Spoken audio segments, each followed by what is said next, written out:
Hi, I'm Pete Andresen with Andresen & Associates, and Christmas was the day before yesterday. First day of Hanukkah was the same day. And so I am here in my holiday cheer, and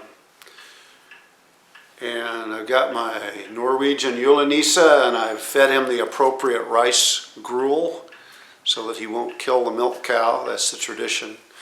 And I'm sitting here pondering 2024.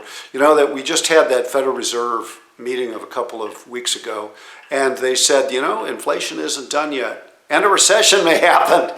And the result was chaos and such. But bottom line, 2024 has been an astonishing year. Take a look at this graph. I mean, it's boggling because valuations are near all-time highs. We went through a classic yield curve inversion, which suggests a recession, and yet a recession so far has not happened, and at this point it doesn't look like it will. The most likely outcomes in those scenarios would be a stock market crash, not permanent, but certainly a big downturn, and a recession in whatever order. But those did not happen. And that has me very glad that we just got conservative, but we didn't go to the sidelines. Can you imagine the hedge funds and money managers who said, oh, we're going to have, it's a slam dunk, we're going to have a recession, and so let's just go 100% to cash. Wow. We didn't do that. So our highly diversified portfolios were prepared for any storm. Of course, diversified portfolios get a little beat up as well, but they don't croak.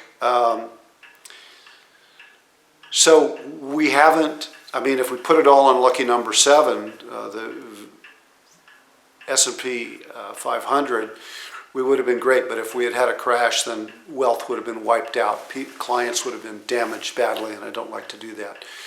The bottom line is diversified portfolios worked well enough, as is usually the case. I pointed out in some of my last videos how over 30 years of investing, diversified portfolios work darn well because they can see things coming. But it's this year, 2024, did anybody see exploding pagers from Israel? Did anyone see? I didn't.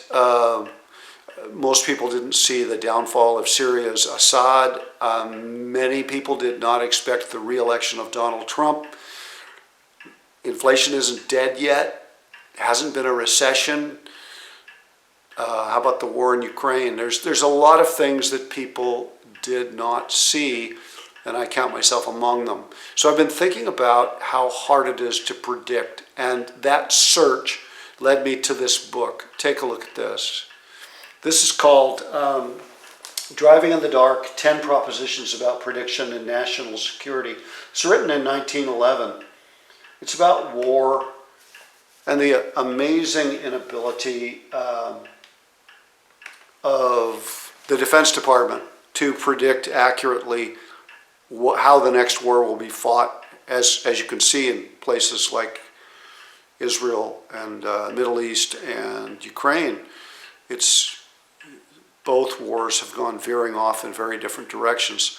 How does that relate to investing? Well, it just shows you that prediction is very, very hard. And what the author, let me look at the notes here, Richard Danzig, what he points out is that the act of attempting to predict, the act of wargaming, is extremely valuable, because what it does is it prepares us for potential outcomes. It's how we get prepared for what may happen, but what may happen is not necessarily what will happen. In fact, I'm reading I just finished this book called Masters of the Air. It's not the same as the Apple TV series. The Apple TV series is a small portion of this book that got lifted out. And basically what it points out is that War is never what you think it's going to be, and neither is an economy or a financial market. You never really know exactly what's going to happen unless you just guess lucky. Masters of the Air points out how Bomber Command envisioned a war unfolding in the 1930s. It didn't, but the generals stuck to their preconceived notions and got thousands of Americans killed in the process before they figured it out. And while they were figuring it out, the war changed, of course, and they had to change as well. So only innovative thinking got them through it. With that in mind, I want to make sure, and I think we all want to make sure, that our preconceptions don't poison our future. Now, here's what I think will happen in the future, and I've said this many times. I have been surprised that a recession hasn't showed up.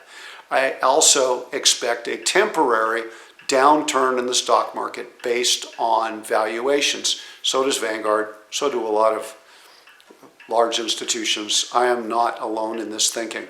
But we don't want to poison our future by overly biasing our portfolios with that in mind. So I'm going forward in a highly diversified manner because in fact, I'll say it now, I will be wrong.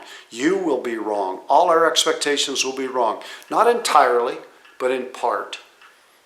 And so, as Richard Danzig pointed out, let's prepare for prediction failure by what? By diversifying, by preparing to stay the course, by not trying to bet on what's going to happen. It's one more reason why I use mutual funds and ETFs. Okay, that's how we're going into 2025. Thank you deeply for hanging with me through this very astonishing year. Let's celebrate a marvelously successful year in some respects. Happy New Year and blessings.